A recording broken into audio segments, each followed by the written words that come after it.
الله والصلاة والسلام على رسول الله ومن والاه وبعد فقد قال الله تبارك وتعالى في القرآن المجيد والفرقان الحميد فأعوذ بالله من الشيطان الرجيم بسم الله الرحمن الرحيم ولقد يسرنا القرآن للذكر فهل من مدكر صدق الله العظيم وقال النبي صلى الله عليه وسلم انما بعثت معلما او كما قال عليه الصلاة والسلام صدق رسوله النبي الكريم ونحن على ذلك لمن الشاهدين والشاکرین والحمد للہ رب العالمین۔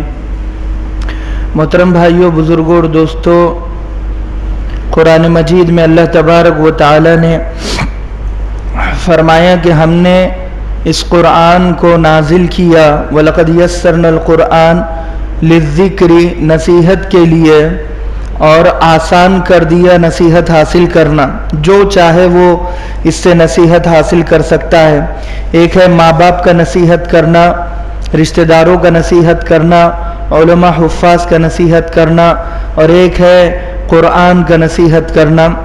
تو اس کی نصیحت دلوں پر اثر کرتی ہے اور دل قرآن کی نصیحتوں کو سمجھتا ہے۔ فَهَلْ مِن مُدَّكِرٍ، تو ہے کوئی اس نصیحت کو سمجھنے والا۔ اور یہ قرآن اللہ تبارک و تعالی نے صداقتوں کا خزانہ بنا کر اتارا۔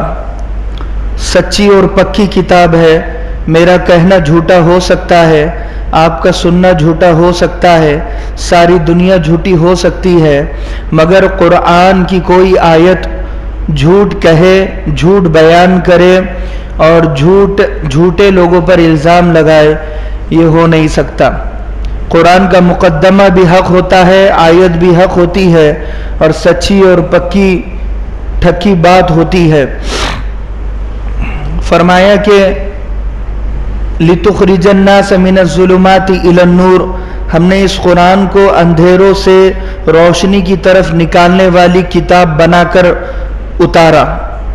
اللہ کے نبی صلی اللہ علیہ وسلم پر یہ کتاب ہدایت کی روشنی میں اتاری گئی ہے کہ میں بھی ہدایت حاصل کر سکتا ہوں، آپ بھی ہدایت حاصل کر سکتے ہیں، اور جو ہدایت حاصل کرنا چاہتا ہے وہ ہدایت حاصل کر سکتا ہے۔ تھوڑا آگے آ جاؤ۔ تو فرمایا کہ آج ساری دنیا بھٹک رہی ہے، گمراہی میں، ترقی میں، مال کے پیچھے، جان کے پیچھے، شہرت کے پیچھے، دشمنیوں کے پیچھے اپنے زندگی برباد کر رہی ہے۔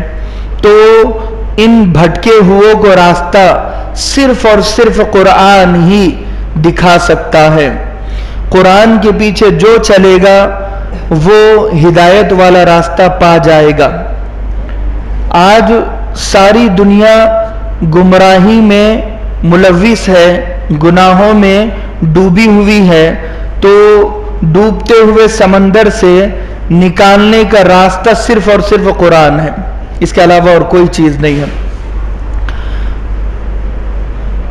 تو یہ قرآن اللہ نے اتارا تو اللہ نے کہا وَمَنْ أَصْدَقُ مِنَ اللَّهِ قِيلًا، کہ اللہ سے سچی بات کس کی ہو سکتی ہے؟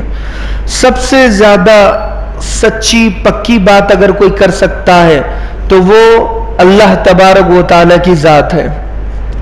اللہ سے بڑا سچا کوئی نہیں ہے، نہ ہو سکتا ہے، نہ اس سے پہلے کبھی تھا، نہ آئندہ کبھی ہوگا۔ تو سب سے بڑی سچی اور پکی ذات اللہ تبارک و تعالی کی۔ اور اللہ نے اتارا، جب اللہ نے کہا تو اللہ نے جو اتارا وہ سچ۔ اب جو لے کر آیا فرشتہ جبریل امین، ان کے بارے میں بھی کہا کہ وہ بھی جھوٹا نہیں ہے۔ ذی قوت عند ذی العرش مکین مطاع ثم امین، کہ یہ اتنا طاقتور فرشتہ ہے کہ کوئی شیطان اسے ڈرا نہیں سکتا۔ امین کہا کہ جیسا ہم کہتے ہیں کہنے کے لیے ویسا ہی یہ کہتا ہے، ہو بہو آیت کو آسمان سے زمین پر لاتا ہے۔ تو جو لانے والا فرشتہ ہے وہ بھی پکا اور سچا۔ اتارنے والا اللہ پکا سچا، اور فرشتہ جبریل امین یہ بھی سچا اور پکا کہ ان کے لانے میں بھی کوئی جھوٹ نہیں ہے۔ جن پر اتارا گیا محمد عربی صلی اللہ علیہ وسلم وما ينطق عن الہوا، کہ یہ اپنی خواہش سے مرضی سے اپنی زبان سے کوئی بات نہیں نکالتے ہیں، جو بھی ان کی زبان کہتی ہے یہ اللہ کا کلام ہوتا ہے۔ تو اللہ کے نبی بھی سچے، انک لعلی خلق عظیم، آپ کے اخلاق بلند ہیں اور آپ اخلاق کے خلاف جاتے نہیں ہیں۔ کسی شریف آدمی کی یہ علامت ہوتی نہیں ہے کہ وہ اللہ کے بارے میں جھوٹ کہے، اللہ پر جھوٹ کہے یا کتاب کے بارے میں جھوٹ کہے۔ شریف آدمی کی شرافت کی ایک نشانی یہ بھی ہوتی ہے کہ وہ سچا ہوتا ہے۔ تو اللہ کے نبی صلی اللہ علیہ وسلم شریف النفس، تو سچے اور پکے، یہ آپ کی ایک نشانی۔ تو جو اتار رہا ہے وہ بھی سچا، جو لا رہا ہے وہ بھی سچا، جس پر اترا وہ بھی سچا، جو بیان کر رہا ہے وہ بھی سچا۔